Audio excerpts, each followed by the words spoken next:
Hey guys, what's up everyone? Welcome back to the channel. This is Shivam Dwivedi and you are watching Prodex अड्डा। दोस्तों आज है हमारी class number 50, यानी हम अर्धशतक लगा चुके हैं, लेकिन पीजीबीपी के क्लास नंबर 2 और मेक श्योर कि आपने क्लास नंबर 1 देखी हो सो दैट आपको ये क्लास ज़्यादा अच्छे से समझ में आएगी। तो चलो एक काम करेंगे, इससे पहले मैं क्लास 2 स्टार्ट करूँ, पहले मैं आपकी एक प्रॉपर रिविजन लगवाऊंगा जो भी हमने लास्ट क्लास में पढ़ी थी, सो दैट आप चीज़ों को अच्छे से समझ पाओ। ठीक है, तो चलिए स्टार्ट करते हैं। देखिए हम लोगों ने लास्ट क्लास में अपने पास ये पढ़ा था बिजनेस और प्रोफेशन में क्या डिफरेंस होता है। हमने ये जाना बिजनेस का मतलब होता है कि जब आप कोई व्यापार करते हैं वो भी गुड्स में, यानी आपकी जो डीलिंग है वो गुड्स में चल रही है, तो हम उसे बिजनेस का नाम देते हैं, जिसमें जनरली ट्रेड आ गया, कॉमर्स आ गया, बड़े स्केल पे जब आप करते हैं, और बाकी एंसिलरी बिजनेसेस आ गए।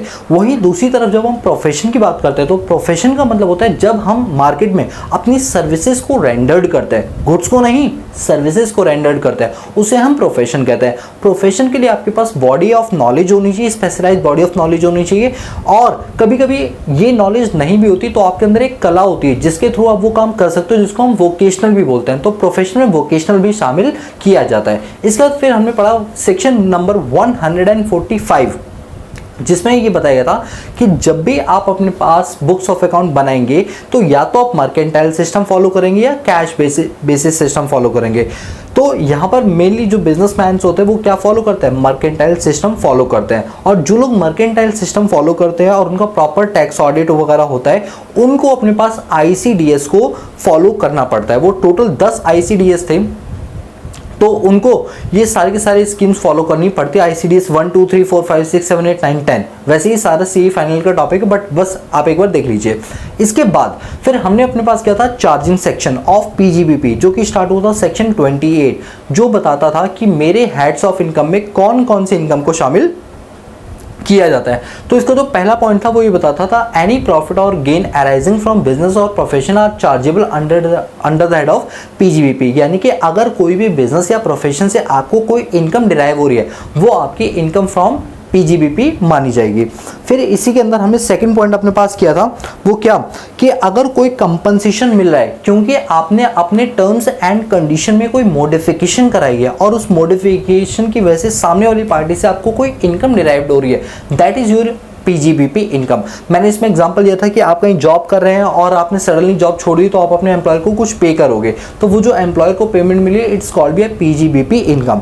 थर्ड पॉइंट है आपका income from specific services perform for its member और ट्रेड एसोसिएशन वगैरह, जैसे institute of chartered accountant of India है। ये क्या है, हम CA वालों का एक प्रॉपर संस्था है, ये हमसे मेंबरशिप फीस लेती है, आप डिफरेंट टाइप के चार्जेस वगैरह लेती है। हमारे लिए एक्सपेंस है बट उनके लिए सोर्स ऑफ इनकम है, वो भी कौन सा, PGBP वाला। ठीक है, फिर फोर्थ पॉइंट है कि इंसेंटिव वगैरह आपको मिल रहा है क्योंकि आप कोई एक्सपोर्ट बिजनेस कर रहे हैं, आप एक एक्सपोर्टर हो, आपको कई सारे इंसेंटिव्स मिलते हैं, वो इंसेंटिव्स भी आपकी PGBP की इनकम मानी जाती है। इंसेंटिव के तौर पे पहला पॉइंट आपका profit on sale of import entitlement, कि आपके पास इंपोर्ट लाइसेंस था, आपने उसको बेचकर प्रॉफिट कमा लिया, इट्स योर PGBP इनकम। फिर कैश असिस्टेंट वगैरह मिल रहा है कि लेट सपोज आपने जो प्रोडक्ट बेचा है, एक्सपोर्ट किया है, उसके ऊपर आपने कोई टैक्सेस वगैरह दिए हुए थे तो सरकार आपको उसको कैशबैक रिटर्न बैक कर देती है। इसी तरह होता है ड्यूटी ड्रॉबैक, कि जो भी आपने ड्यूटीज वगैरह टैक्सेस वगैरह दिए होते हैं उस माल को एक्सपोर्ट करने के लिए, तो उसके मैन्युफैक्चरिंग के वक्त जो भी टैक्सेस आपने पे किए उनका आपको कैशबैक ऑफर या ड्यूटी ड्रॉबैक के तौर पे वो आपको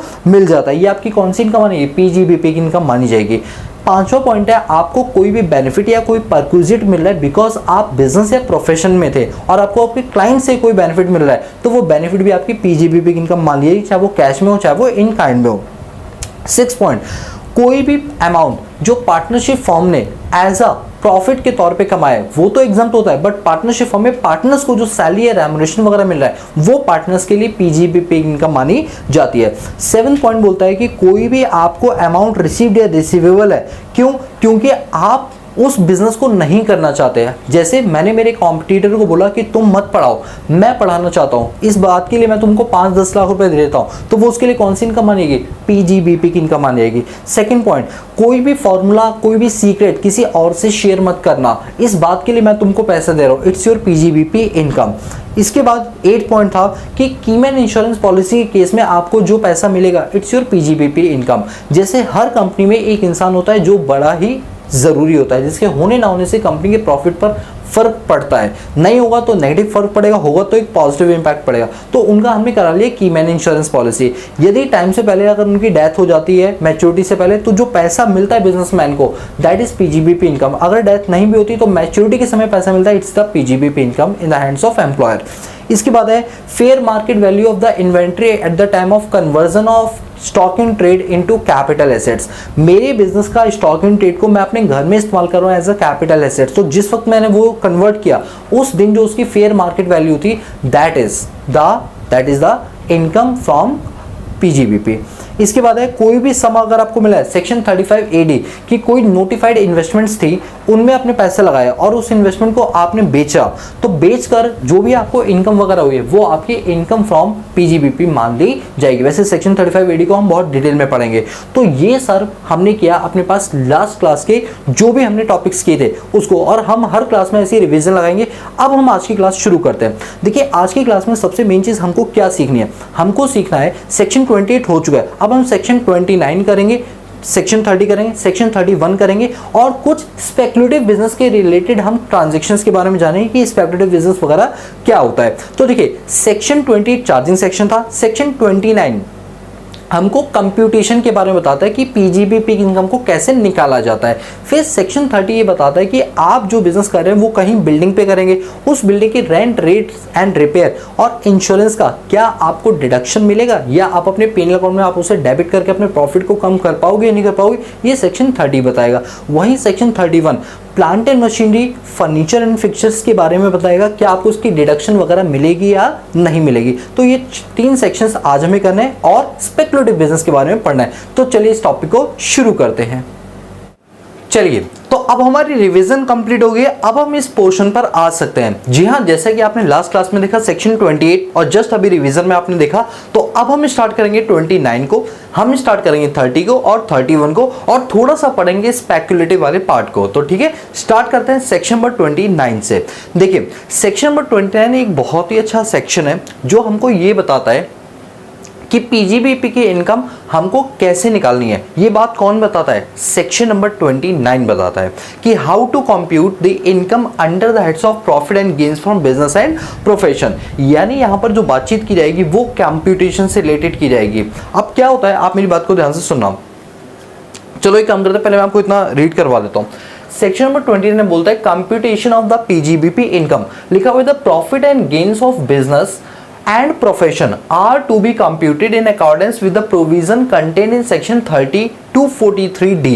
यानी सेक्शन 30 से लेकर 43D तक जो प्रोविजंस दे रखे हैं हमें उन प्रोविजंस को फॉलो करके अपने पास पीजीबीपी की इनकम को कंप्यूट करना है। ऐसा कौन बोलता है, सेक्शन नंबर 29 बोलता है। अब सेक्शन नंबर 29 को हमने यहाँ पर 4 पार्ट में डिवाइड किया, वैसे 5 होते हैं, अदर्स भी होता है, बट मैंने यहाँ पर अदर्स को लिखा नहीं बिकॉज वो इतना ज़्यादा खास नहीं था। ठीक है, हम इन 4 चीज़ों की बात करेंगे। अब पहले इन टॉपिक्स को करने से पहले मेरी कुछ बात को ध्यान से सुनना, सुनो प्लीज़। आप लोगों ने क्लास 11th में फाइनेंशियल अकाउंटिंग पढ़ा था ना, तो उसके अंदर एक फाइनल अकाउंट वाला चैप्टर होता था जिसमें ट्रेडिंग, पीएनएल और बैलेंस शीट आप लोग बनाया करते थे। अगर आप लोग डायरेक्टली मतलब मान लीजिए आपका कॉमर्स बैकग्राउंड नहीं भी था बट कहीं ना कहीं फाउंडेशंस वगैरह में आपने फाइनल अकाउंट डेफिनेटली पढ़ा ही होगा, यानी प्रॉफिट एंड लॉस अकाउंट से आप अवेयर डेफिनेटली होंगे। ठीक है, basically profit and loss account हमें ये बताता है, इट्स अ बेसिकली स्टेटमेंट जहां पर हम अपने खर्चों को डेबिट साइड रिकॉर्ड करते हैं और क्रेडिट साइड सारे इनकम्स को रिकॉर्ड करते हैं, रिसीट्स को रिकॉर्ड करते हैं, है ना। याद आ रही, याद करो प्रॉफिट एंड लॉस अकाउंट का नेचर होता था nominal account, where all expenses and losses are to be debited and all income gains are to be credited. PNL account बनाते थे और उससे क्या निकलता था, नेट प्रॉफिट। याद आ रहा है, पीएनएल अकाउंट से क्या निकलता था, नेट प्रॉफिट निकलता था। अब मेरी बात को ध्यान से सुनना सभी लोग, ये बताओ अगर एक बिजनेसमैन ने अपना पीएनएल अकाउंट बनाया, प्रॉफिट एंड लॉस अकाउंट बनाया, तो उसका जो नेट प्रॉफिट आएगा उसी नेट प्रॉफिट पर तो उसको टैक्स देना होगा 30% के हिसाब से, है ना। याद आ रहा है, ये सर हमें याद आया कि नेट प्रॉफिट जो भी होगा उस बिजनेसमैन को उसके ऊपर 30% के रूप से टैक्स देना पड़ेगा। सोच के देखिए, अगर मैं कुछ ऐसा कर दूं कि मेरे प्रॉफिट एंड लॉस अकाउंट के अंदर जो नेट प्रॉफिट है उसका अमाउंट कम हो जाए, बताइए उसका अमाउंट क्या हो जाए, कम हो जाए, तो क्या ऐसे में क्या ऐसे में मेरा टैक्स कम नहीं बनेगा? यस सर, कम बनेगा। तो सर एक बात बताओ, आप अपना नेट प्रॉफिट कम करने के लिए क्या करोगे? भाई मैं अपनी सोर्स ऑफ इनकम को कम नहीं करूंगा ऑन पेपर, मैं अपने खर्चों को ज़्यादा से ज़्यादा दिखाऊंगा। आप मेरी बात को समझ पा रहे मैं क्या कह रहा हूँ? अगर मैंने मेरे प्रॉफिट एंड लॉस अकाउंट के डेबिट साइड में खर्चे ज़्यादा बुक कर लिए या खर्चे ज़्यादा दिखा लिए, तो क्या आपको नहीं लगता इससे ऑन पेपर ठीक है, मेरी प्रॉफिट की वैल्यू कम हो जाएगी, है ना? और जितना कम प्रॉफिट होगा उतना ही मेरा टैक्स भी कम बनेगा। Are you getting my point? क्या नहीं लगता आपको कि भारत के लोग इस पॉइंट का इस्तेमाल करते होंगे, बेहिचक होकर इस्तेमाल करते होंगे? यस सर, हमको लगता तो है कि अगर आपने ये पॉइंट बताया तो इसका मतलब ये बड़े बड़े बिजनेसमैन को भी ये बात पता होगी। यस, अब दिक्कत ये आई कि बड़े बड़े बिजनेसमैन क्या करते थे, अपने प्रॉफिट एंड लॉस अकाउंट के अंदर फेक तरीके के खर्चे दिखाने शुरू कर देते थे, जिससे वो अपने बुक्स अकाउंट को मैनिपुलेट करके अपने प्रॉफिट को कम दिखाएं, और जितना कम प्रॉफिट होगा उतना ही उनका टैक्स यहाँ पर कम बनेगा। यानी इस पूरे चैप्टर के अंदर जो आपको पढ़ना है that is profit and loss account की P&L अकाउंट में कौन कौन से खर्चे आप डेबिट कर सकते हो और कौन कौन से खर्चे आप डेबिट नहीं कर सकते हो। इसी वजह से गवर्नमेंट को सेक्शन नंबर 29 के अंदर डिवीजन करने पड़े कि वो कौन कौन से खर्चे हैं जो हम आपको अलाउ करेंगे P&L अकाउंट के डेबिट दिखाने के लिए, और वो कौन कौन से खर्चे हैं जो हम P&L अकाउंट में डेबिट नहीं करने देंगे। आप मेरी बात को समझ पा रहे हो? मतलब लोगों ने ना, मतलब क्या ही बताऊं, लोगों ने कहीं से भी किधर से भी कोई ना कोई पॉइंट उठा ही रखा है। लोगों ने कहा अच्छा ठीक है, अगर आप प्रॉफिट मतलब हमारी इनकम के ऊपर आप टैक्स लोगे, जो भी हमारा प्रॉफिट वगैरह होगा, तो हम एक काम करते हैं कि हम अपने प्रॉफिट को कम से कम दिखाते हैं। हम कुछ ऐसा करेंगे ताकि फेक तरीके के एक्सपेंसेस दिखा पाए, और जितने ज़्यादा हम आपको एक्सपेंस दिखाएंगे उतना ही हमारा प्रॉफिट क्या आएगा, कम आएगा। कम प्रॉफिट पे कम टैक्स बनेगा। दैट्स द रीज़न कि गवर्नमेंट ने इसके लिए रूल्स एंड रेगुलेशन फ्रेम किए, और गवर्नमेंट ने कहा हम आपको बताएंगे कि प्रॉफिट एंड लॉस अकाउंट के अंदर वो कौन कौन से खर्चे जो में तुम्हें एडमिसिबल है, मतलब तुम डेबिट कर सकते हो, वो कौन कौन से खर्चे हैं जो इनएडमिसिबल है, तुम डेबिट नहीं कर सकते हो, वो कौन कौन से खर्चे हैं जो तुम डेबिट तो कर सकते हो बट इन सर्टेन केसेस के अंदर, इन सर्टेन सिचुएशंस के अंदर वो डेबिट नहीं कर सकते हो। मतलब ये पूरी लिस्ट गवर्नमेंट को तैयार करनी पड़ी, क्योंकि हमने कहीं ना कहीं उसका मिसयूज करना शुरू किया। आई होप अब आप समझ पाए होंगे कि मैं क्या बोलना चाह रहा हूं। मैं बोलना सिर्फ इतना चाह रहा हूं कि कंपनी एक्ट के हिसाब से P&L अकाउंट जब बनाया जाता है उस वक्त ये चीजें कंसीडर नहीं की जाती हैं, बट इनकम टैक्स के पॉइंट ऑफ व्यू से P&L अकाउंट बनाते वक्त हमें अपने खर्चों पर कंट्रोल करना पड़ता है, और उन्हें सेक्शंस के अकॉर्डिंग, जो सेक्शन नंबर 30 से लेकर 43D तक के जो प्रोविजंस दे रखे हैं, उन प्रोविजंस को फॉलो करते हुए ही हम अपने P&L अकाउंट में उनको डेबिट कर सकते हैं या नहीं कर सकते हैं। वो इन प्रोविजंस में लिखा गया है। क्यों? ताकि आप मैनिपुलेटिव तरीके से अपने प्रॉफिट को कम करके ना दिखाओ, बल्कि वही प्रॉफिट दिखाओ जो एक्चुअली में तुम्हें होना चाहिए था। सरकार सिर्फ इतना चाहती है। यानी सर आप हमें ये बोलना चाह रहे हैं कि हम लोगों ने जो अकाउंट्स में जो फाइनेंशियल अकाउंटिंग वाला चैप्टर यानी फाइनेंशियल स्टेटमेंट वाला जो चैप्टर किया था, उसके अंदर जो हमने अपना P&L अकाउंट बनाया था, वो जो P&L अकाउंट है रियलिटी में वैसा नहीं बनता। यस, यही मैं बोलना चाह रहा हूं। बनता तो है बट दो P&L अकाउंट बनते हैं। कंपनीज एक्ट के हिसाब से अलग बनता है और इनकम टैक्स के हिसाब से अलग बनाया जाता है। सर ये तो आज नई बात पता चली। दोस्तों अगर कोई भी आपके सीनियर हो या आपका अपना भी कोई बिजनेस प्रोफेशन चलता हो, तो आप देख लेना कि आपकी कंपनी के अंदर, आपके बिजनेस प्रोफेशन के अंदर जो P&L स्टेटमेंट बनती है वो दो बनती है, एक कंपनीज एक्ट को फॉलो करते हुए और एक इनकम टैक्स एक्ट को फॉलो करते हुए। क्योंकि कंपनीज एक्ट के प्रोविजन अलग बोलते हैं और इनकम टैक्स के प्रोविजन अलग बात करते हैं, क्योंकि इनकम टैक्स कंप्यूट करता है प्रॉफिट लॉस को, सो दैट आप अपना टैक्स को पे कर पाओ। तो यहाँ पर बहुत कंसर्न और कॉन्शियस चीजें भी, डेबिट क्रेडिट गलती से भी ना हो जाए, तो इस वजह से उनको रूल्स ज्यादा फ्रेम करने पड़ते हैं, ज्यादा स्ट्रिक्ट रहना पड़ता है, जबकि कंपनी लॉ में इतनी स्ट्रिक्टनेस की जरूरत नहीं पड़ती है। आप बात समझे? तो हमें दो प्रॉफिट एंड लॉस अकाउंट बनाने पड़ते हैं। जब हमें शेयर होल्डर को अपना प्रॉफिट दिखाना होता है तो हम कंपनीज एक्ट वाला दिखाते हैं, और जब हमें टैक्स के पॉइंट ऑफ व्यू से CBDT को, central board of direct tax को टैक्स पे करना होता है, तब जो हम प्रॉफिट दिखाते हैं उसके लिए P&L अकाउंट हम अलग बनाते हैं, जिसमें इनकम टैक्स के रूल हम फॉलो करते हैं। सेक्शन 30 से लेकर 43D तक के रूल फॉलो करके P&L अकाउंट बनाते हैं। आप मेरी बात समझ पा रहे हो? मैं जो समझाना चाह रहा हूं, मैं बहुत ही डीप में जाके आपको ये चीजें समझा रहा हूं। इसका मतलब प्रैक्टिकल लाइफ में P&L अकाउंट दो बनाए जाता है। समझ गए ना? शेयर होल्डर के लिए कंपनीज एक्ट वाला दिखाएंगे, हम अपनी कंपनी की वेबसाइट पे भी जो अपलोड करेंगे वो कंपनीज एक्ट वाला ही करेंगे, लेकिन इनकम टैक्स CBDT के पॉइंट ऑफ व्यू से जब हम टैक्स की पेमेंट करेंगे तो P&L अकाउंट अलग तरीके से बनाया जाएगा, जो मैं आपको बनाना सिखाऊंगा। ये पूरे पीजीपी के अंदर मैं आपको पीएनएल अकाउंट ही बनाना सिखाऊंगा कि इन प्रोविजंस को फॉलो करते हुए पीएनएल अकाउंट कैसे बनाया जाता है, सो दैट आप सीबीडीटी का सही प्रॉफिट निकाल पाओ और उस सही प्रॉफिट पर आप अपना टैक्स वगैरह पे कर पाओ। बोलो बात समझ आ रही है? अब दोबारा से देखना, सेक्शन नंबर 29 बताता है कि पीजीबीपी की इनकम कैसे निकालनी है, और ये सेक्शन बोलता है कि पीजीबीपी की इनकम को निकालने के लिए आपको सेक्शन 30 से लेकर 43D तक के प्रोविजंस को फॉलो करना पड़ेगा। और ये जो सेक्शन नंबर 29 है, इसमें सेक्शन 30 से लेकर 37 मतलब 30, 31, 32, 33, 34, 35, 36, 37 इसके अंदर सब सेक्शंस भी होंगे।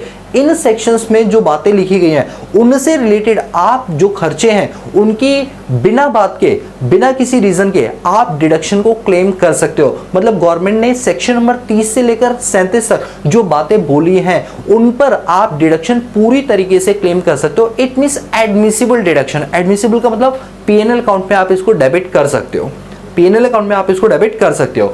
दूसरा, सेक्शन नंबर 40 के अंदर कुछ ऐसे डिडक्शंस है जो इनएडमिसिबल है। ध्यान से सुना, इनएडमिसिबल का मतलब है कि वो खर्चा होने के बावजूद भी इनकम टैक्स ने उसे माइनस करने के लिए साफ साफ मना किया है, साफ साफ मना किया हुआ है कि ऐसे खर्चे आप माइनस नहीं कर सकते। सर हमें एक आधे एग्जांपल दे दोगे तो हमें समझ में आ जाएगा। वैसे तो मुझे आपको बहुत डिटेल में पढ़ाना है, पर चलो मैं अभी आपको एग्जांपल देता हूं। देखो, अकाउंट्स के अंदर कभी भी डेटर्स की जब हम बात करते थे तो हम उसमें एक प्रोविजन फॉर बैड डेट्स बनाते थे और एक होता था बैड डेट्स। प्रोविजन ये बोलता था कि भविष्य में हो सकता है पैसा डूब जाए, और बैड डेट बोलता था पैसा डूब गया।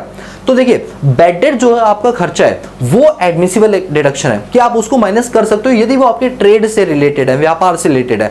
But provision for doubtful debt आप माइनस नहीं कर सकते। ये किस में डाला गया है? इन एडमिसिबल डिडक्शन में। लेकिन सर जब हम कंपनीज एक्ट के हिसाब से काम करते थे तो हम दोनों को माइनस करते थे या दोनों को पीएनएल में डेबिट करते। भाई आप तब कंपनी अकाउंट्स फॉलो करते थे, अभी क्या पढ़ रहे हो? Income tax act. तो इसका पीएनएल अकाउंट डिफरेंट तरीके से बनेगा। मुझे उम्मीद है कि इस एग्जाम्पल से आप समझ पे आओगे कि जो जो खर्चे आप एडमिट कर सकते हो उनको बोलते हैं एडमिसिबल एक्सपेंस, जो खर्चे आप एडमिट नहीं कर पाओगे उन्हें बोलते हैं इनएडमिसिबल एक्सपेंस, जिसकी लिस्ट सेक्शन नंबर 40 के अंदर दी गई। मैं आपको आगे जाके पढ़ाऊंगा। तीसरा, कुछ ऐसे एक्सपेंस और पेमेंट होती है जो डिडक्टेबल नहीं है सर्टेन केसेस के अंदर। अगर इन केसेस के अंदर आप काम करोगे तो ये डिडक्शंस आपको नहीं दी जाएंगी, बाकी इंटरनल मिल जाएंगी। ये सेक्शन नंबर 40A है। क्या है बताइए? सेक्शन नंबर 40A है। इसके अलावा profit charge to tax, that is section number 41, that is section number 41।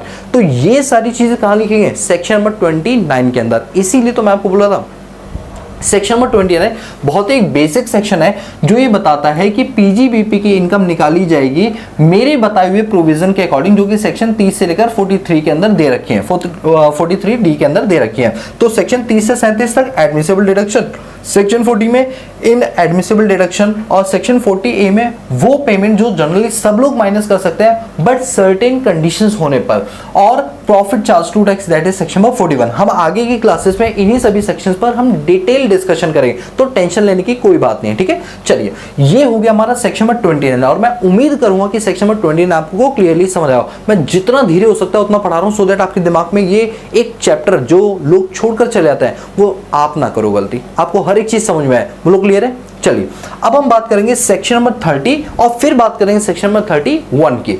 चलो मैं थोड़ा आपको सीक्वेंस याद करवाता हूं। सेक्शन नंबर 28 किसका था बताओ प्लीज, सभी लोग प्लीज बोलिए। सेक्शन नंबर 28 किसका था?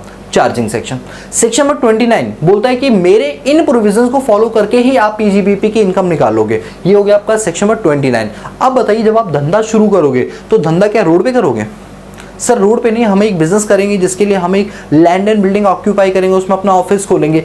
इट मींस बिजनेस को करने के लिए सबसे पहले आपके पास लैंड एंड बिल्डिंग का होना जरूरी है। तो अब लैंड एंड बिल्डिंग के लिए हमने सेक्शन बनाया सेक्शन नंबर 30, और जब लैंड एंड बिल्डिंग आ जाती है तो उसमें आप फर्नीचर मशीन वगैरह रखते हो, तो अगला सेक्शन आ गया 31। ये थोड़ा सा मैं आपको सीक्वेंस बता रहा हूं सो दैट आप इस चीज को याद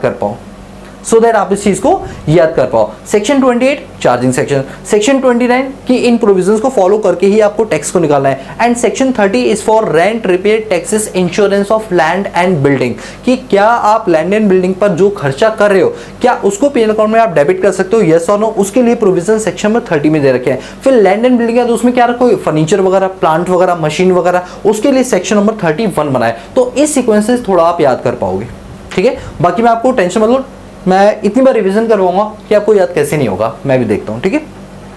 section number 30, rent, rates, taxes, repair, insurance of building. तो अब हम इस सेक्शन में ये पढ़ेंगे कि अगर हमारे पास एक बिल्डिंग है और उस बिल्डिंग का मैं एक्सक्लूसिवली यूज कर रहा हूं अपने बिजनेस में, पर्सनल यूज में नहीं, रेजिडेंशियल यूज में नहीं, बल्कि ऑफिशियल यूज में या फिर अपने धंधे में मैं बिल्डिंग को इस्तेमाल कर रहा हूं, तो बिल्डिंग का जो मैं रेंट पे कर रहा हूं, अगर मैं किराएदार हूं तो मैं रेंट पे करूंगा, मकान मालिक हो तो रेंट पे नहीं करूंगा, तो क्या मुझे रेंट की डिडक्शन मिलेगी? रेट्स और टैक्सेस, जिसको हम टैक्स बोलते हैं, विदेशों में उसी को रेट्स बोला जाता है।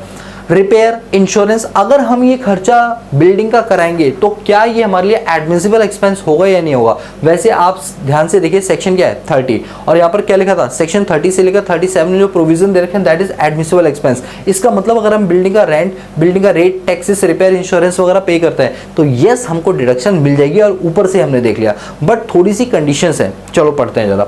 सबसे पहले तो यह है कि बिजनेस पर्पज में आनी चाहिए। बात करते हैं रेंट की।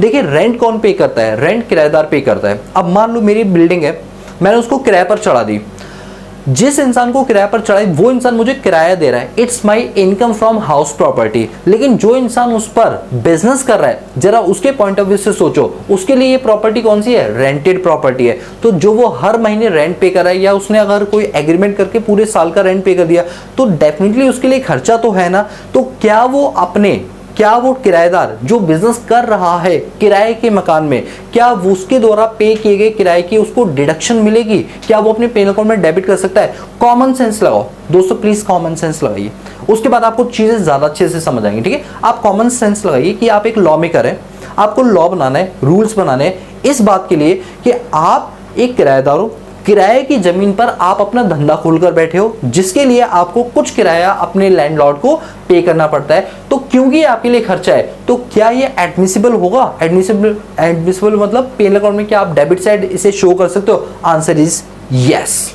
यस।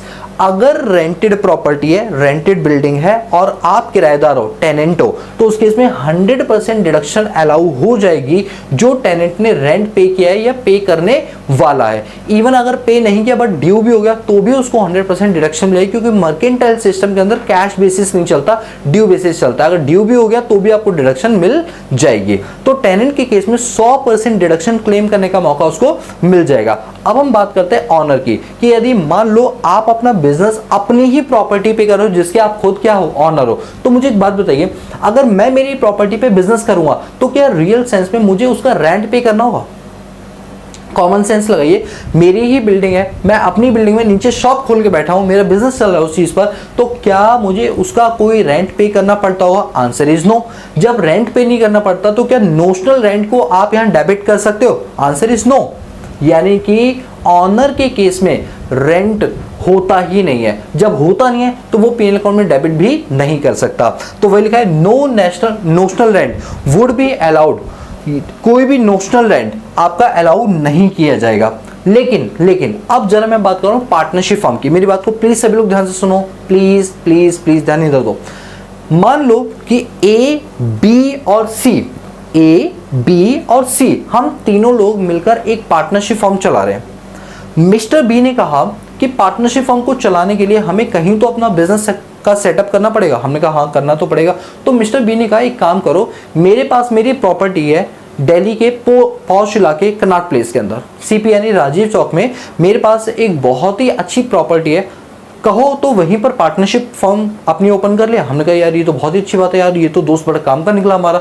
बट उसने कहा देखो ऐसा है कि बिजनेस अपनी, दोस्ती अपनी जगह है। हमने कहा बिल्कुल सही कहा। बोला मैं लूंगा उसका रेंट। मैं क्या लूंगा? उसका रेंट लूंगा। हमने कहा कितना? बोले 50,000 रुपीज पर मंथ। हाँ रेंट थोड़ा ज्यादा है बट चलो एक अच्छी प्राइम लोकेशन पे मिल रहा है। तो हमने कहा ठीक है भाई, हम अपनी पार्टनरशिप फर्म को तुम्हारे यहाँ पर चलाएंगे, लेकिन अगर वही प्रॉपर्टी उस जगह पर हमने किसी और से ली होती तो शायद हमें 80-90 हज़ार रुपये पे करने पड़ते, कहो 1 लाख भी होता है। बट तू अपना है तो तूने सिर्फ 50,000 मांगे, चल कोई बात नहीं, हम तुझे 50,000 रुपये महीने के देते रहेंगे। अब मुझे एक बात बताओ कि पार्टनरशिप फर्म के अंदर यदि पार्टनरशिप फर्म रेंट पे कर रही है तो क्या पार्टनरशिप फर्म अपने पीएनएल अकाउंट में उस रेंट को डेबिट कर सकती है? यस और नो, जो उसी के पार्टनर को दिया जा रहा है? बोलिए। Answer is yes. Partnership firm इस वाले खर्चे को डेबिट कर सकती है। पूछे क्यों? क्योंकि जब हम पार्टनरशिप फर्म में बात करेंगे तो फर्म और जो उसका पार्टनर है इन दोनों को अलग अलग एंटिटी मानेंगे, ये दोनों सेम नहीं है।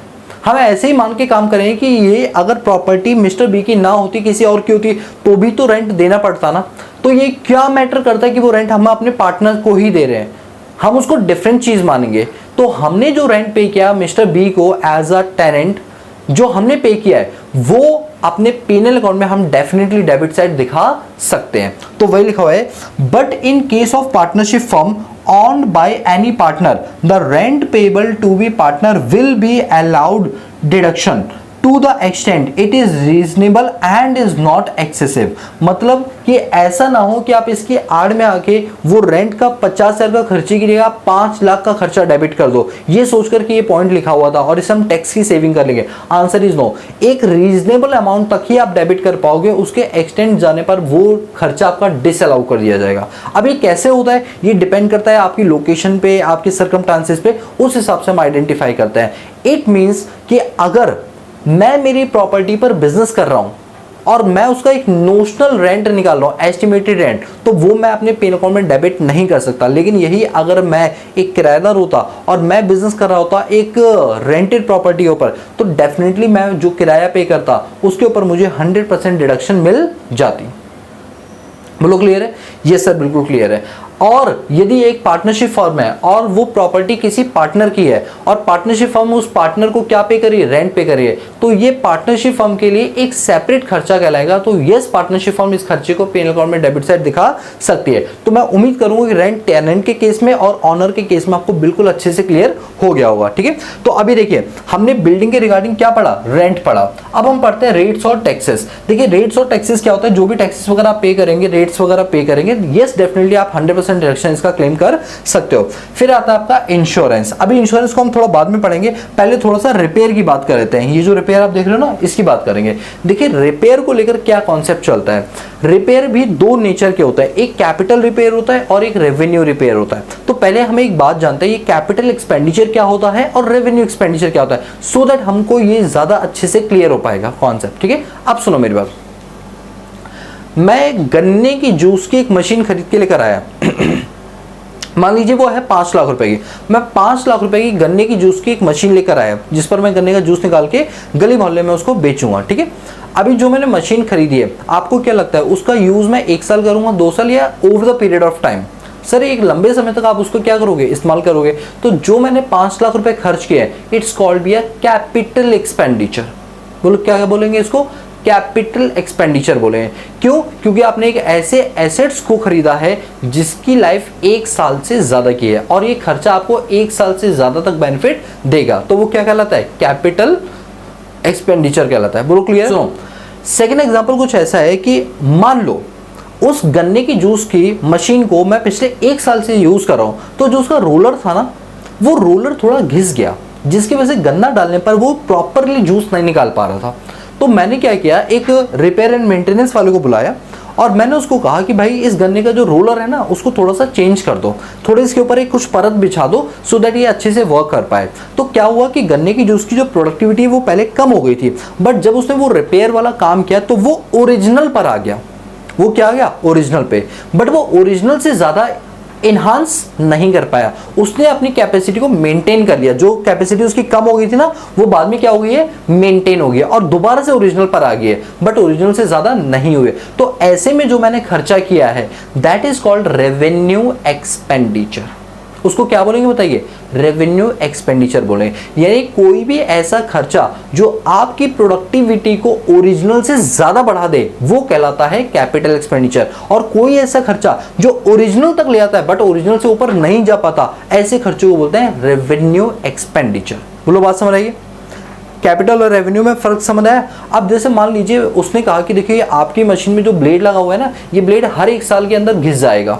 आप एक काम करिए, इस ब्लेड को चेंज करवा लो, 10,000 रुपये खर्चा आएगा, ब्लेड चेंज करवा लो, और मैं इसमें एक ऐसा ब्लेड लगाऊंगा जिसकी लाइफ 3 साल है, वो 3 साल से पहले खराब भी नहीं होगा, घिसेगा भी नहीं। मैंने कहा ठीक है लगा दो। अब एक बात बताओ, जो मैंने वो ब्लेड लगवाया, ये ओरिजिनल वाले से ज्यादा था या कम था या बराबर था? सर ये तो ओरिजिनल वाले से ज्यादा अच्छा काम करेगा। इट मींस जो मैंने खर्चा किया है दैट इज कैपिटल एक्सपेंडिचर, क्योंकि इससे मेरी ओरिजिनल से भी ज्यादा कैपेसिटी इनहांस हो गई। मैं उम्मीद करता हूं कि आपको रेवेन्यू और कैपिटल एक्सपेंडिचर में फर्क समझ आ गया होगा। जब भी कोई खर्चा आप इस उद्देश्य से करते हो कि उसका यूज आप 1 साल तक कर पाओगे, 1 साल से ज़्यादा तक वो चलेगा नहीं, उससे आपकी जो कैपेसिटी कम हुई है वो दोबारा ओरिजिनल पर आ जाएगी, बट ओरिजिनल से ज़्यादा नहीं होगी। तो ऐसे खर्चे आपके लिए कहलाते हैं रेवेन्यू एक्सपेंडिचर।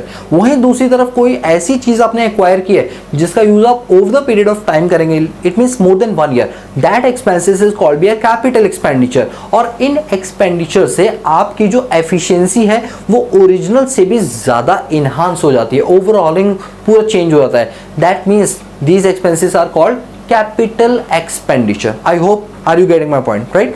So अब हम बात करेंगे बिल्डिंग के रिपेयर की। तो जब आप बिल्डिंग में रिपेयर कराते हो तो 2 टाइप के रिपेयर होते हैं, एक रेवेन्यू रिपेयर होती है और एक कैपिटल रिपेयर होती है। अब जैसे बिल्डिंग में क्या है कि पहले से कीलें ठुकी हुई है तो उसमें पुट्टी वगैरह जो होती है वो भर भर के उसको पूरा neat and clean white wash करके उसको बना दिया जाता है। ये खर्चा क्या कहलाता है? Revenue expenditure.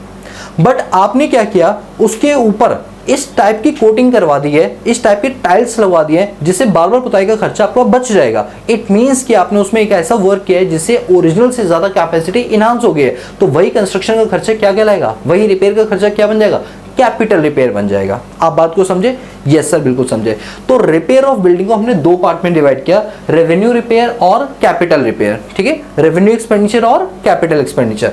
देखिए, रेवेन्यू एक्सपेंडिचर की अगर हम बात करें तो इससे आपकी रिटेनमेंट बनी रहती है, शॉर्ट टर्म के खर्चे होते हैं, लेकिन इससे कोई ओरिजिनल से ज्यादा इनहांस कैपेसिटी नहीं होती है। तो अगर रेवेन्यू एक्सपेंडिचर बिल्डिंग पे या तो किराएदार कराएगा या मकान मालिक कराएगा। यदि मकान मालिक करवा रहा है तो यस, उसको ये डिडक्शन 100%, मतलब जितना भी उसने किया है वो अपने पीनल अकाउंट में डेबिट साइड दिखा सकता है। और इवन जो किराएदार है ना, वो जिस पर बिजनेस कर रहा है, अगर वो रेंटेड प्रॉपर्टी है और वो रेंटेड प्रॉपर्टी पे कोई रेवेन्यू एक्सपेंडिचर करवा रहा है तो यस, वो भी अपना इसको खर्चे के तौर पे पीएनएल अकाउंट में डेबिट साइड दिखा सकता है। तो बल्कि रेवेन्यू एक्सपेंडिचर टेनेंट हो या ऑनर हो, दोनों के दोनों 100% पूरा अलाउेबल है, मतलब पीएनएल अकाउंट में पूरा का पूरा ये लोग डेबिट कर सकते हैं। I hope you are getting my point, right. But जब हम बात करते हैं कैपिटल एक्सपेंडिचर की, तो पहले देखिए क्या लिखा हुआ है। कैपिटल एक्सपेंडिचर का मतलब होता है acquisition of any capital assets. किसी भी कैपिटल एसेट्स को आप एक्वायर कर रहे हैं for the long term purpose, इससे आपकी ओरिजिनल कैपेसिटी काफी ज्यादा इनहांस और इंप्रूव हो जाएगी और इंक्रीज करेगी आपकी कैपेसिटी को, और अर्निंग कैपेसिटी को भी ये बढ़ाएगी। ऐसे खर्चे कहलाते हैं कैपिटल एक्सपेंडिचर। और याद रहे, कैपिटल एक्सपेंडिचर से आपके एसेट्स क्रिएट होता है, वेल्थ क्रिएट होती है। तो ये खर्चा आपकी बैलेंस शीट में एसेट साइड जाता है, जबकि ये वाले रिपेयर्स आपके पीएनएल अकाउंट में डेबिट साइड जाते हैं।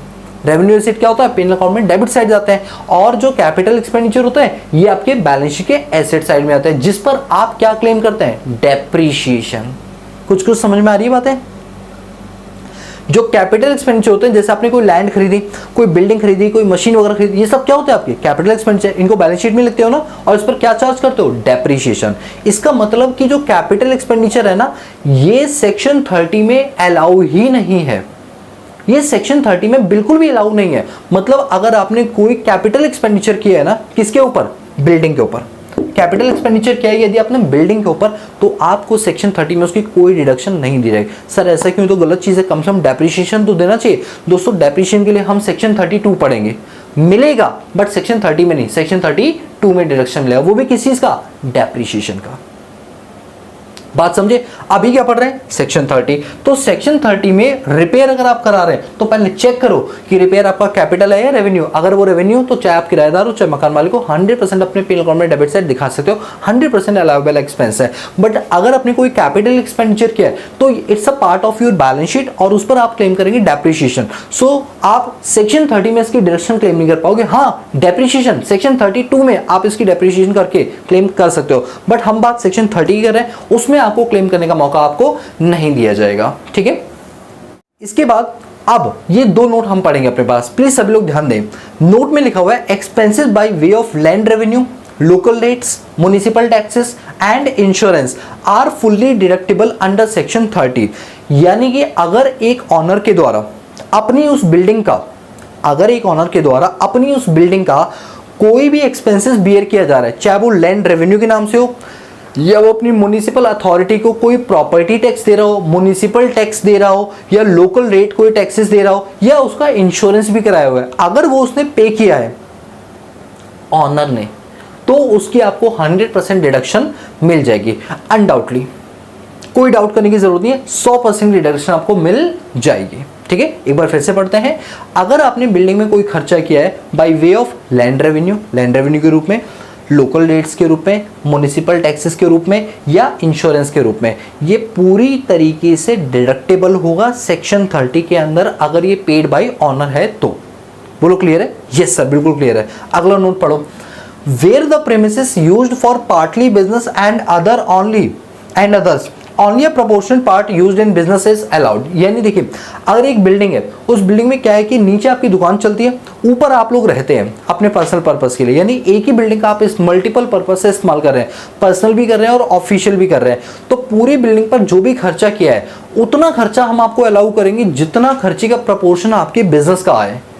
जैसे मान लीजिए मेरे पास 4 फ्लोर है, मैंने 4 फ्लोर का व्हाइट वॉश करवाया जिसके रुपए लगे 40,000 रुपए। कितने रुपए लगे? 40,000। जिसपे ग्राउंड फ्लोर पे मैं मेरे बिजनेस करता हूँ, बाकी 3 फ्लोर पे मैं खुद रहता हूँ।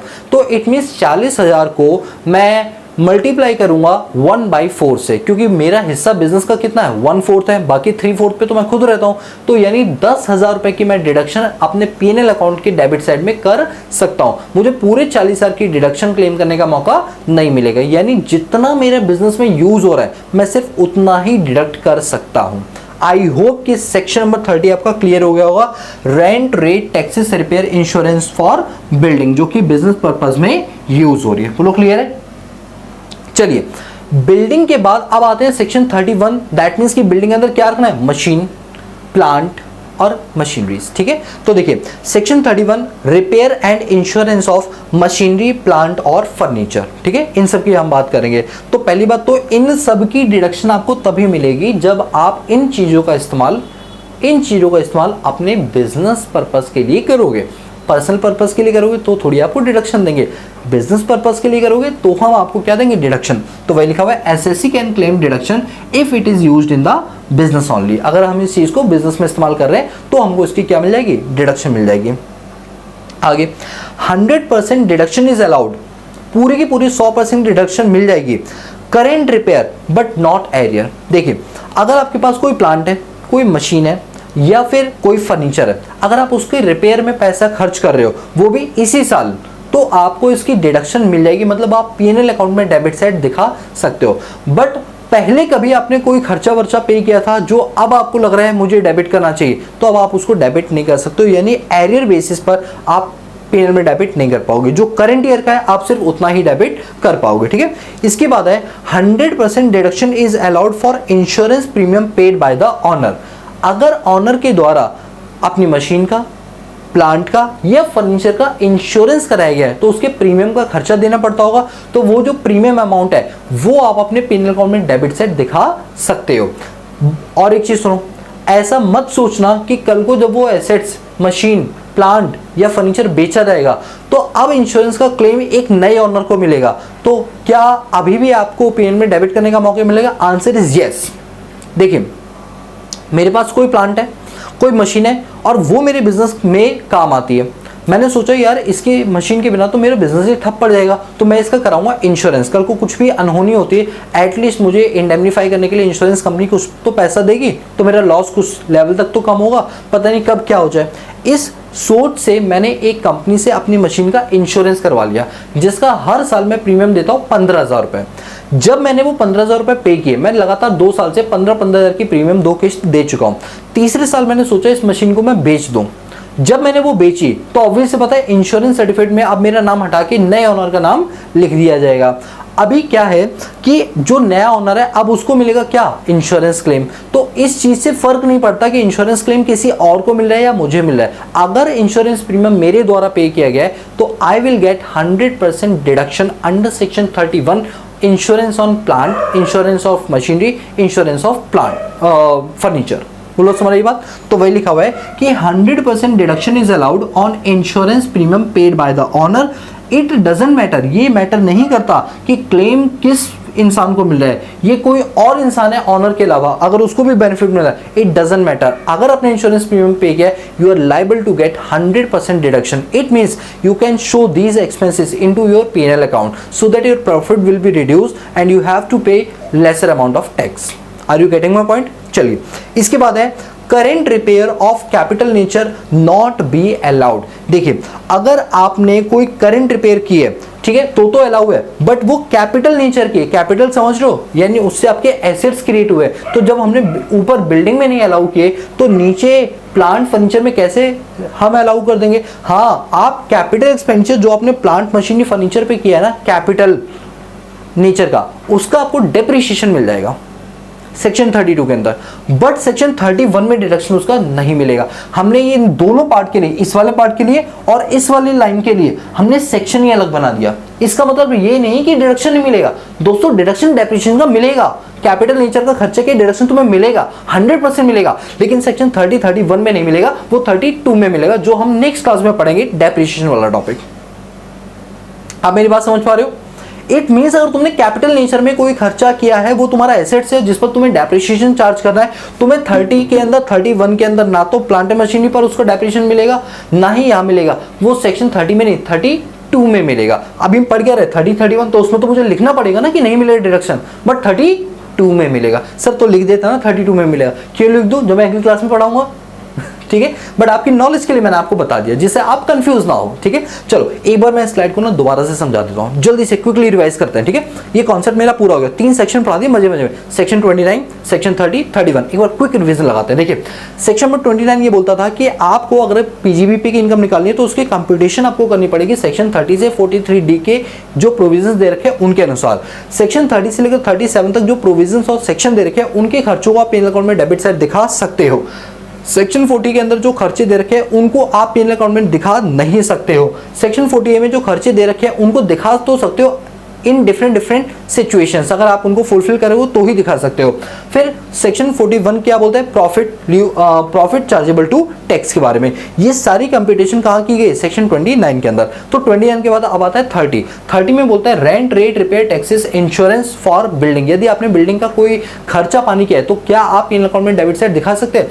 अगर आपने बिल्डिंग का रेंट पे किया है, आप एक किराएदार हो, तो यस आप एक किराएदार हो जिस पर आप बिजनेस कर रहे हो और आपने उसकी वजह से रेंट पे किया, आप 100% डिडक्शन क्लेम कर सकते हो, मतलब पेन अकाउंट में दिखा सकते हो। बट अगर आप एक मकान मालिक हो तो आपने रियलिटी में तो कुछ पे ही नहीं किया क्योंकि आप मकान मालिक हो, तो इस केस में आपको रेंट की कोई डिडक्शन नहीं मिलेगी क्योंकि तुमने पे ही नहीं किया भाई। लेकिन हाँ, पार्टनरशिप फॉर्म में अगर कोई पार्टनर अपनी प्रॉपर्टी लेकर आ रहा है और पार्टनरशिप फॉर्म उसको पेमेंट कर रही है तो यस पार्टनरशिप फॉर्म उसको डेबिट साइड दिखा सकती है। ये हो गया आपका रेंट का। फिर आता है रिपेयर का। रिपेयर को हमने दो पार्ट में डिवाइड किया, रेवेन्यू रिपेयर और कैपिटल रिपेयर। रेवेन्यू रिपेयर की डिडक्शन आपको मिल जाएगी चाहे आप किराएदार हो चाहे मकान मालिक हो, दोनों ही लोगों को 100% डिडक्शन मिल जाएगी सेक्शन 30 के अंदर, वो भी बिल्डिंग की। लेकिन कैपिटल नेचर का आपने कोई खर्चा पानी किया है तो उसका सेक्शन 30 में डिडक्शन नहीं मिलेगा बल्कि 32 में डेप्रिसिएशन के नाम से डिडक्शन तुम्हें मिल जाएगी। इसके बाद कोई एक्सपेंसेस तुमने चाहे म्युनिसिपल टैक्सेस को पे करने में दिया, प्रॉपर्टी टैक्स वगैरह पे किया हो तो इसकी भी आपको डिडक्शन मिल जाएगी अगर ये ऑनर के द्वारा एक्चुअली में पे किया गया होगा तो।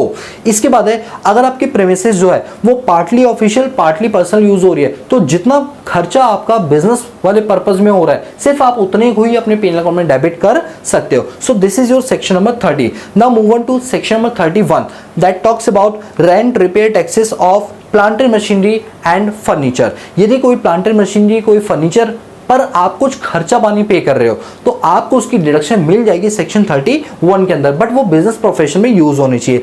पूरी 100% डिडक्शन मिल जाएगी जो भी आपने रिपेयर वगैरह कराई है उसके ऊपर, पूरी 100% डिडक्शन मिल जाएगी अगर इंश्योरेंस प्रीमियम ऑनर ने पे किया है। लेकिन रिपेयर के केस में रेवेन्यू रिपेयर की तो एक्सपेंडिचर की डिडक्शन मिल जाएगी बट कैपिटल नेचर की डिडक्शन आपको नहीं मिलेगी, उसका आपको डेप्रिसिएशन मिलेगा सेक्शन 32 के अंदर। आई होप गाइस कि आप ये पूरा समझ चुके होंगे।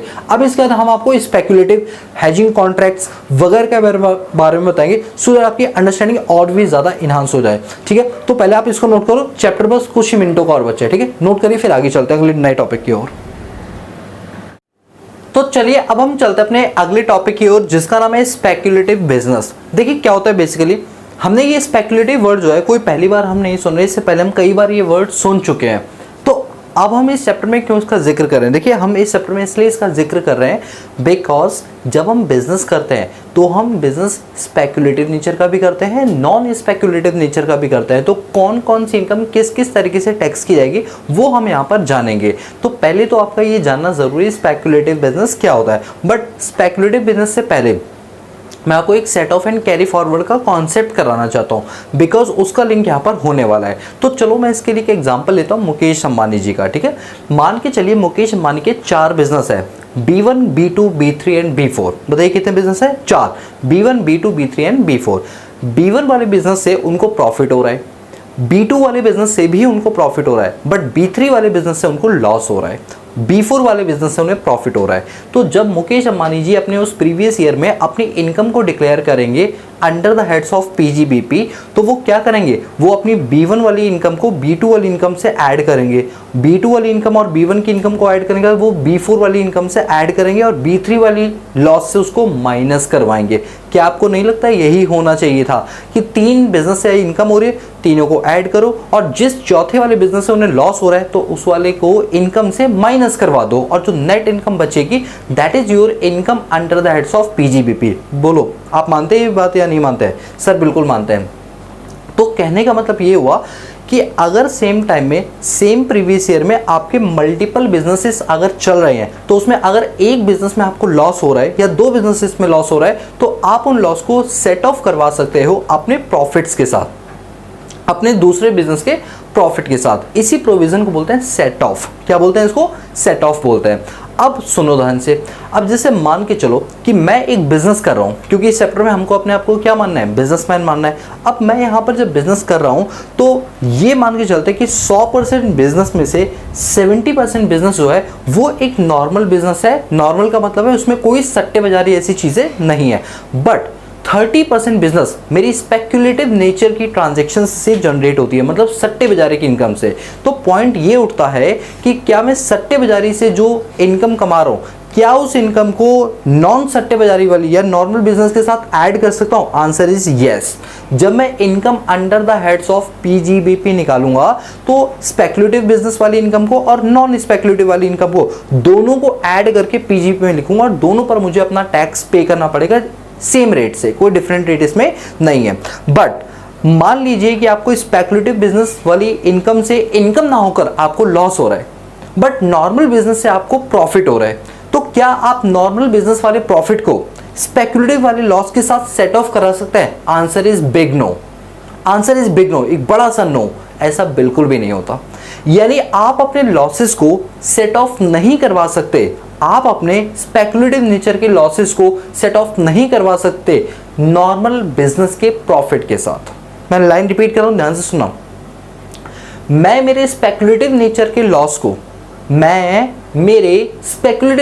लॉस को अपनी नॉर्मल बिजनेस के इनकम के साथ सेट ऑफ नहीं करा सकता, क्योंकि सरकार के बनाए हुए बहुत ही स्ट्रिक्ट रूल है। उन्होंने कहा है कि आप अपनी नॉर्मल इनकम से एबनॉर्मल लॉस को माइनस ही नहीं करवा सकते, बिकॉज दोनों बिजनेस का नेचर क्या है? डिफरेंट है। हाँ, नॉर्मल होता तो माइनस करवा सकते थे, क्योंकि वो एक स्पेक्युलेटिव नेचर का है तो आप माइनस नहीं करवा सकते। रीजन क्या है इसके पीछे का? रीजन यही है क्योंकि गवर्नमेंट अगर ऐसा कर देती कि आप अपने स्पेक्युलेटिव नेचर के लॉस को नॉन स्पेक्युलेटिव इनकम से सेट ऑफ करा दे तो हर इंसान सट्टेबाजी को प्रमोट करता। इवन सरकार भी प्रमोट करती हुई नजर आती है, बट सरकार इसको प्रमोट नहीं करना चाहती। इसीलिए सरकार ने कहा है कि स्पेक्युलेटिव नेचर से लॉस जो आपको हुआ है वो आप नॉन स्पेक्युलेटिव बिजनेस की इनकम से सेट ऑफ नहीं करा सकते या नॉर्मल बिजनेस की इनकम से सेट ऑफ आप नहीं करवा सकते। तो इस वजह से हम लोगों का ये जानना जरूरी है कि किस इनकम को हम स्पेक्युलेटिव बोलते हैं और किसको हम नॉर्मल बोलते हैं। देखिए, नॉर्मल बताने की कोई जरूरत नहीं, जो आमतौर पर आप व्यापार कर रहे हैं या प्रोफेशन कर रहे हैं, इट्स योर नॉर्मल बिजनेस या normal income.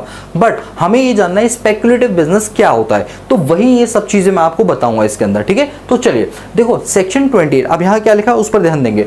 Section 28 specifically provide that where an assessee carries on speculation business, that business of the assessee must be deemed as distinct and separate from any other business. Section 28 ये बताता है कि आप जो भी मतलब assessee जो भी अपनी इनकम कमाएगा स्पेक्युलेटिव एंड नॉन स्पेक्युलेटिव दोनों को वो सेपरेटली ट्रीट करेगा, वो दोनों में आपस में सेट ऑफ करवा नहीं सकता।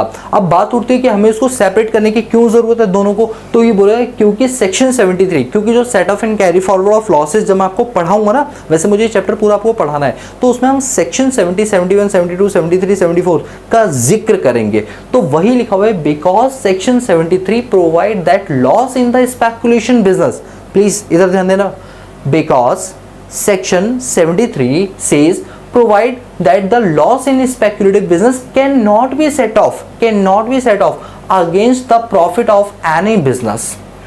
आप अपने सट्टे बाजारी के लॉस को आप अपनी नॉर्मल बिजनेस से सेट ऑफ नहीं करवा सकते हो। इस कारण से आपको स्पेक्युलेटिव बिजनेस की इनकम या लॉस को अलग निकालना पड़ेगा और नॉर्मल बिजनेस की इनकम या लॉस को आपको अलग से निकालना पड़ेगा, ठीक है। Rather it will be set of from any other speculative business. हाँ, आप ऐसा कर सकते हैं कि आपको एक स्पेक्युलेटिव बिजनेस, आपके दो स्पेक्युलेटिव बिजनेस है, आपको एक से लॉस हो रहा है, एक से इनकम हो रही है, हाँ, इन दोनों को तो आप आपस में सेट ऑफ करा सकते हो, बट आप स्पेक्युलेटिव नॉन स्पेक्युलेटिव को सेट ऑफ नहीं करवा सकते हो। ये बात बोली गई, ठीक है। अब बात करते हैं मीनिंग ऑफ स्पेक्युलेटिव ट्रांजैक्शन की स्पेक्युलेटिव ट्रांजैक्शन का क्या मीनिंग होता है। तो इस पॉइंट को पढ़ाने से पहले मेरी बात को पहले ध्यान से सुनो। स्पेक्युलेटिव का मतलब क्या होता है? देखिए, होता यह है कि कोई भी ऐसी चीज जो आपके कंट्रोल के बियॉन्ड है, बट स्टिल आपने उसके ऊपर एक सट्टा लगाया हुआ है, एक विनिंग अमाउंट लगाया हुआ है, इट मींस वो एक तरह की स्पेक्युलेटिव बिजनेस बन जाएगा। और आप उसको रिकरिंग बेस पर कर रहे हैं तो डेफिनेटली आपका बिजनेस ही बन जाएगा। अगर मैं आपको ये बोलूं कि मैं शेयर मार्केट के अंदर सट्टा लगाता हूं, देखो, एक होता है स्टॉक खरीदना, एक होता है शेयर्स में सट्टा लगाना, दोनों में बहुत फर्क होता है। या शेयर्स का छोड़ो, मैच चल रहा है, मैच में सट्टा लगाया कि अगर ये चीज जीत गई, ये टीम जीत गई तो मैं इतने पैसे लूंगा, और अगर हार गई तो इतने पैसे तुम्हें दूंगा। यानी इवेंट के होने या ना होने पर अगर कोई चीज आपके विन और लॉस को डिसाइड करेगी, दैट मीन्स कि उसमें स्पेक्युलेटिव ट्रांजैक्शंस इन्वॉल्व है। और इसी चीज को आप रेगुलर बेस पर करने लग जाओ तो ये आपकी स्पेक्युलेटिव बिजनेस में कन्वर्ट हो जाती है। तो वही लिखा हुआ है, स्पेक्युलेटिव ट्रांजैक्शन का मतलब क्या होता है? आ transaction in which a contract for the purchase or sale of commodity like share stock is periodically settled other than actually delivered of the commodity। इस लाइन को समझाने के लिए मैं एक और एग्जांपल लेकर आया हूं सो दैट आपको ये चीज ज्यादा अच्छे से क्लियर हो जाए। मान लीजिए कि मैंने मिस्टर ए के साथ एक शर्त लगाई, और शर्त ये लगाई कि 1 ग्राम सोना 24 कैरेट का अगर आप लोगे तो वो 7000 का मिलेगा। कितने का? 7000 का। मैंने कहा देखना, ये 15 दिन के बाद, जस्ट 15 डेज के बाद, यही 1 ग्राम 24 कैरेट का सोना आपको 10,000 का मिलेगा। मैंने मिस्टर ए के साथ ये शर्त लगाई। मिस्टर ए ने सोचा कि 15 दिन तो बहुत ही शॉर्ट पीरियड है, नो डाउट सोना 10,000 तो हो जाएगा 1 ग्राम, but it take some time.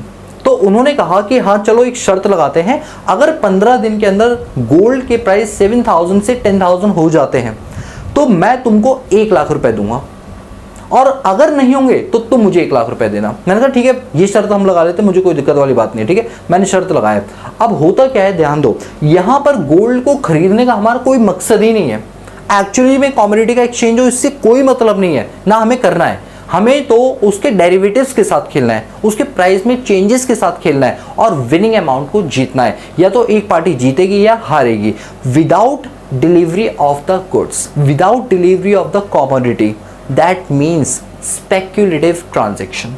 इसी को हम क्या बोलते हैं? Speculative transaction. एक ऐसी ट्रांजैक्शन जिसमें डिलीवरी ऑफ गुड्स नहीं इन्वॉल्व है, बट उसके इवेंट के हैपनिंग और नॉन हैपनिंग पर ही कोई अमाउंट डिसाइडेड है जो आप जीत सकते हैं या लूज करेंगे। That means speculative transaction. ये बिजनेस में चलता है, ठीक है। अब पढ़ना, जो मैंने एग्जाम्पल लिया ना उसको ध्यान में रखना और लाइन टू लाइन पढ़ना, प्रॉपर समझ आएगा। A transaction in which a contract, एक ऐसी ट्रांजेक्शन जिसमें आपने कॉन्ट्रैक्ट किया है फॉर परचेज और सेल ऑफ अ कॉमोडिटी। अब आप खरीद और बेच करेंगे कॉमोडिटी की, वो कॉमोडिटी आपकी शेयर, डिवेंचर, बॉन्ड, स्टॉक वगैरह भी हो सकते हैं। इस periodically settled other than actually delivery of commodity, ये एक पीरियड पर, एक इवेंट पर निर्धारित होता है। वजह है कि इसकी कोई एक्चुअल डिलीवरी हो, हमें एक्चुअल डिलीवरी से कोई मतलब नहीं है, हमें तो बस एक सट्टा लगाना है कि प्राइस ऊपर हुए तो तुम मुझे पैसे देना, नहीं हुए तो मैं तुम्हें पैसे दूंगा, बस इस चीज पर आधारित है। बोला गया है कि ये जो दो चीजें ना, इनको हम सट्टे बाजार का बिजनेस नहीं बोलते हैं। ये जो 2 पॉइंट मैं भी कर रहा हूं ना, इनको स्पेक्युलेटिव बिजनेस में कवर नहीं किया जाता है। वही लिखा हुआ है, these companies are not deeming speculative business. ये वाली जो कंपनीज है इनको स्पेक्युलेटिव बिजनेस में कवर नहीं किया गया। पहला पॉइंट, कोई भी ऐसी कंपनी जिसकी ग्रॉस टोटल इनकम के अंदर इंटरेस्ट ऑन सिक्योरिटी की इनकम हो, या इनकम फ्रॉम हाउस प्रॉपर्टी हो, या इनकम फ्रॉम अदर सोर्सेस हो।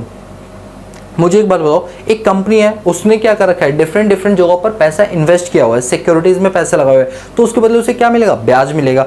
वो जो ब्याज है वो उसकी किस में जाएगा, इनकम फ्रॉम अदर सोर्सेज में जाएगा। कुछ जगहों पर उसने इन्वेस्टमेंट किया हाउस प्रॉपर्टी में, जिससे उसे रेंटल वैल्यू मिल रही है, वो कहाँ जाएगा, इनकम फ्रॉम हाउस प्रॉपर्टी में। तो क्या लगता है, ये किसी भी एंगल से तुम्हें स्पेक्युलेटिव लग रहा है? खुद सोच के बताओ मुझे, कॉमन सेंस लगाओ, क्या ऐसा आपको लग रहा है कहीं स्पेक्युलेटिव जैसी कोई चीज है? इसलिए हमने ऐसी कंपनी जिसकी इनकम इंटरेस्ट ऑन सिक्योरिटी से हो रही है, इनकम फ्रॉम अदर सोर्स और हाउस प्रॉपर्टी से हो रही है, इसको हम स्पेक्युलेटिव बिजनेस नहीं बोलते हैं। दूसरा, एक ऐसी कंपनी जिसका प्रिंसिपल बिजनेस मतलब मेन काम जो है वो है ट्रेडिंग करने का शेयर्स के साथ, यानी मेरा धंधा ही है कि मैं कस्टमर्स की आस्क प्राइस पर उनके शेयर्स खरीदता हूं उनके बिहाफ पे और उनको ये सर्विसेज प्रदान करता हूं, यानी मैं ट्रेडिंग करता हूं शेयर्स में, और इस चीज का मेरा मेन बिजनेस है, मेरा काम ही है ट्रेडिंग करना। इट मींस जो चीज मेरा मेन काम है वो स्पेक्युलेटिव कैसे हो सकता है? वो तो मेरा क्या है, प्रिंसिपल बिजनेस है। प्रिंसिपल समझते हो, जो मेरी मेन एक्टिविटी है ये उसी से रिलेटेड है। अब अगर मैं ये बोलूं कि स्टॉक मार्केट जो है वो तो सट्टेबाजी करता है, अरे नहीं, उसका तो मेन काम ही है प्राइमरी सेकेंडरी मार्केट्स के अंदर शेयर्स को खरीदना और बेचना, उसका प्रिंसिपल बिजनेस है। वो कैसे स्पेक्युलेटिव हो सकता है? स्पेक्युलेटिव तब होता है जब आप धंधा कुछ और कर रहे हो बट साइड बाय साइड आप कुछ स्पेक्युलेटिव ट्रांजैक्शंस कर रहे हो, that is your speculative business, right. Second point, the business of banking. देखिए बैंकिंग के केस में क्या होता है कि आप किसी को लोन वगैरह देते हो, उनसे एडवांसेस वगैरह लेते हो, तो ये कोई सट्टे बाजार की इनकम नहीं, ना ये मार्केट डेरिवेटिव्स पर आधारित है। आप सोचो sir, cash reserve ratio, statutory reserve ratio, legal reserve ratio, इनको अगर हम अप डाउन करेंगे तो इससे कोई इंपैक्ट पड़ेगा मार्केट में? यस, इंपैक्ट पड़ेगा, बट इसको हम स्पेक्युलेटिव नेचर का नहीं बोलते, बिकॉज बैंक का तो काम ही है पैसा लेकर उधार देने का, ये कोई स्पेक्युलेटिव बिजनेस नहीं होता। थर्ड पॉइंट है granting of loans and advances. जैसे बैंक वाला केस है उसी का ये एक्सटेंशन पार्ट दे रखा है, यानी ये बिजनेसेस जो है वो स्पेक्युलेटिव कवर नहीं होते हैं, मतलब ये स्पेक्युलेटिव में कवर नहीं किए जाते हैं, ठीक है। अब स्पेक्युलेटिव में क्या कवर किया जाता है? ये 5 चीजें स्पेक्युलेटिव में कवर की जाती हैं। अगर ये 5 चीजों वाली इनकम आपको कहीं नजर आ जाए तो समझ जाना ये स्पेक्युलेटिव ट्रांजेक्शन है। क्या समझ जाना? स्पेक्युलेटिव ट्रांजैक्शन है, ठीक है। तो वो लिखा है transaction not deemed to be speculative. अरे सॉरी मैंने गलत बोल दिया। ये जो 5 चीजें दे रखी हैं ये स्पेक्युलेटिव नहीं है, आई एम रियली सॉरी, ये जो 5 चीजें हैं ये स्पेक्युलेटिव नहीं है, ठीक है। कौन कौन सी? देखो हेडिंग वही लिखी हुई है, transaction not deemed to speculative business. ये वो ट्रांजैक्शन जो स्पेक्युलेटिव बिजनेस में कवर नहीं होती है, बट कभी कभी देख के लग जाता है कि स्पेक्युलेटिव है, जैसे अभी थोड़ी देर पहले मुझे लग गया था, ठीक है। First point, hedging contract in respect of raw material और मर्केंटाइज। क्या है इसका मतलब? एक एग्जांपल से समझते हैं। देखिए, मैं एक बहुत बड़ा कॉन्ट्रैक्टर हूं, मुझे एक प्रोजेक्ट मिला है जिस प्रोजेक्ट में मुझे 5 सालें लग जाएंगी उस टास्क को कंप्लीट करने में। उस प्रोजेक्ट में मुझे मल्टी स्टोरेज बिल्डिंग बनानी है, 5000 फ्लैट्स बना के मुझे तैयार करके देने हैं। 5 साल का प्रोजेक्ट है, इट मीन्स मुझे लगातार 5 साल तक सीमेंट, रोड़ी, बदरपुर जैसे आइटम्स की जरूरत पड़ेगी।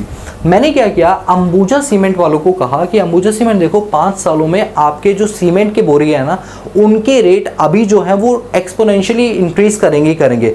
मैं बहुत कंसर्न हूँ अपनी कॉस्ट को लेकर, क्योंकि 5 साल के अंदर तो बहुत सारे बदलाव होंगे, तो हो सकता है मेरे प्रोजेक्ट की कॉस्ट बढ़े, लेकिन क्योंकि मैं बोली दे चुका हूँ तो मैं उसमें कोई चेंज नहीं कर पाऊंगा।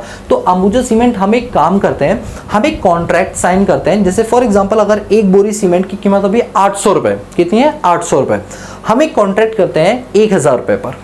हम एक कॉन्ट्रैक्ट करते हैं कि आने वाले 5 साल तक आप मुझे जितने भी बोरी सीमेंट की मुझे जरूरत पड़ेगी 5 साल के अंदर मुझे आप 1000 में सप्लाई करेंगे। अभी रेट 800 चल रहा है, मुझे नहीं पता 1000 कब तक चलेगा, हो सकता है वो 800 का सिर्फ 820 ही बढ़े, 850 बढ़े, 1000 तक ना जाए, तो इसमें आपको फायदा। और अगर 1000 से ऊपर हो जाता है तो भी आप मुझे 1000 में ही सप्लाई करोगे। इस बात का हम कॉन्ट्रैक्ट कर लेते हैं जिससे मैं मेरे रिस्क को मिनिमाइज कर पाऊं। और तुम कॉन्ट्रैक्ट इसलिए करो क्योंकि तुम्हें संभावना है कि इतनी एक्सपोनेंशियल ग्रोथ प्राइस में नहीं होगी, तो मैं बढ़ी हुई कीमत उनको देता रहूंगा, तो हो सकता है उनको फायदा हो सकता है मुझे फायदा हो। तो मैंने मेरे रिस्क को मिनिमाइज करने के लिए आज की डेट में एक कॉन्ट्रैक्ट कर लिया कि अगले 5 साल तक तो मुझे बोरी की सप्लाई, सीमेंट की बोरियों की सप्लाई 1000 में ही करोगे।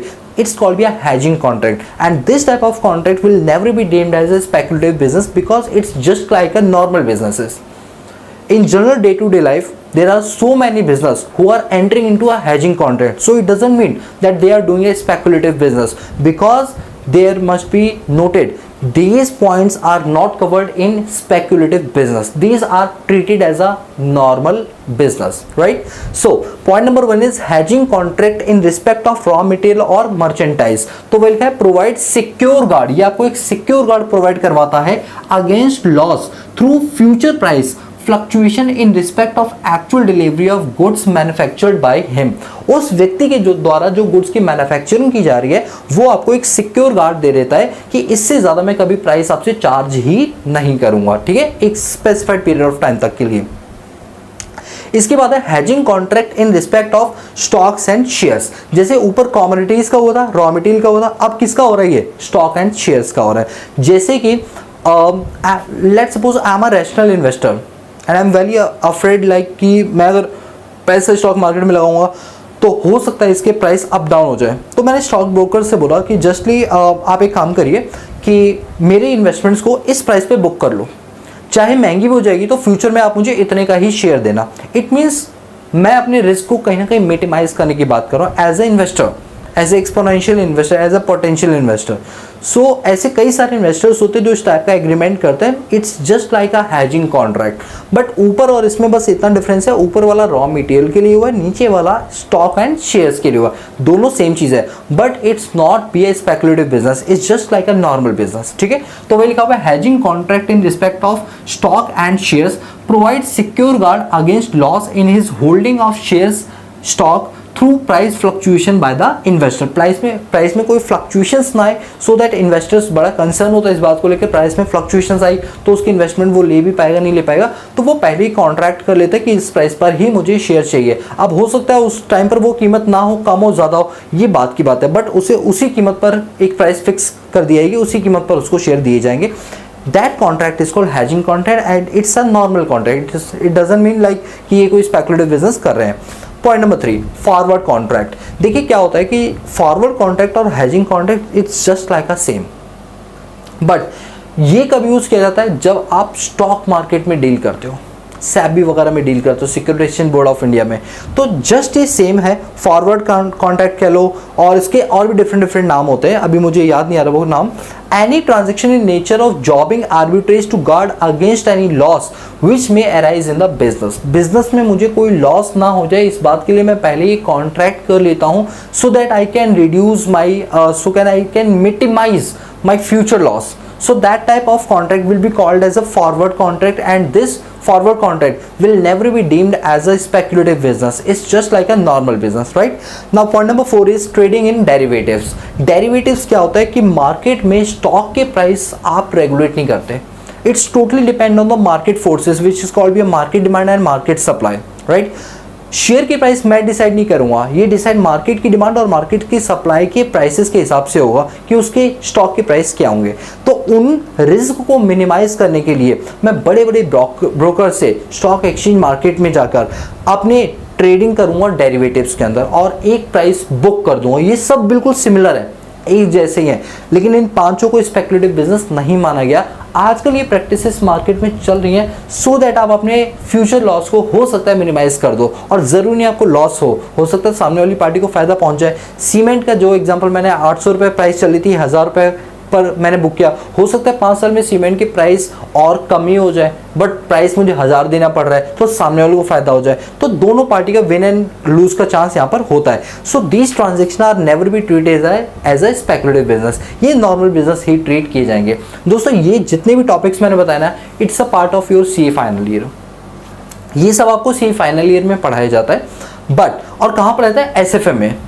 एसएफएम नाम का एक सब्जेक्ट है, वहाँ ये पढ़ाया जाता है सी फाइनल के अंदर. बट हमको बस एक एक लाइन में इस चीज़ को थोड़ा सा समझना था, सो दैट कभी क्लाइंट और इस टाइप की बातें करें हेजिंग कॉन्ट्रैक्ट की, डेरिवेटिव्स की, तो हम बिल्कुल भी ब्लैंक ना हो जाए. ठीक है, तो मैं उम्मीद करता हूँ आपको ये लेक्चर सीरीज बिल्कुल पसंद आई होगी और प्रॉपर चीज़ें समझ आ रही है. वैसे क्लास नंबर 2 है, उम्मीद करूँ क्लास नंबर 1 भी समझ आएगा, 2 भी समझ आएगा. दोस्तों इसके अगर नोट्स चाहिए, इससे पिछले वाले चैप्टर्स के अगर आपको नोट्स चाहिए, सारे के सारे नोट्स आपके टेलीग्राम चैनल पर अवेलेबल है. चैनल का नाम है प्रो टैक्स अड्डा. आप वहां पर जाइए, आपको सारे नोट्स मिल जाएंगे. इनकेस ढूंढने में प्रॉब्लम हो तो लिंक डिस्क्रिप्शन बॉक्स में देखो, वहां से भी चैनल को ज्वाइन कर सकते हैं. इसके अलावा आप प्लेलिस्ट के ऑप्शन में जाके हमारे अलग अलग चैप्टर्स को भी देख सकते हैं, जिसकी फुल फ्लेज वीडियोस हमने इस यूट्यूब चैनल पे अपलोड किए हुए। So guys that's all about this video lecture series. So guys if you like the video give a big thumbs up and subscribe the channel and press the bell icon so that you notify all the time when I post new video on this YouTube channel. बाकी मिलते हैं next class में, तब तक के लिए peace out.